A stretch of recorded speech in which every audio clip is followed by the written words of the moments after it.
Hey guys, Dr. Fred Gromalak here with SVS Imaging, and today we're going to focus on the basics of getting ready to ultrasound the pancreas in dogs and cats.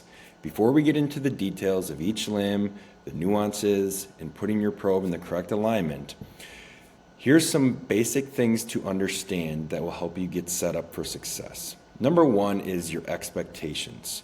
If you look at this picture right here, the pancreas is isoechoic to the surrounding tissue. In its normal state, it does not pop out, it does not strike you readily.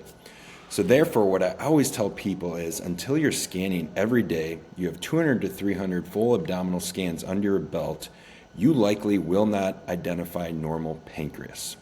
So it's important to set your expectations right. Number two is shift your focus. Instead of thinking, okay, I need to identify this pancreas, the capsule, the pancreatic duct, that's not going to be easy if it's normal. What we need to shift our focus is put the probe in the right region of where these different limbs of the pancreas lives. For example, we can use different body organs as our landmarks, capture a video clip, and that'll allow us to ensure we are viewing the pancreas so someone else may be able to interpret the subtleties.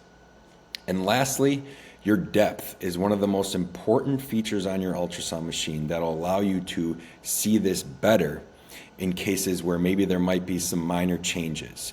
If you have your depth way too far out, it's going to be very hard to visualize this 1 to 2 centimeter structure that is very small.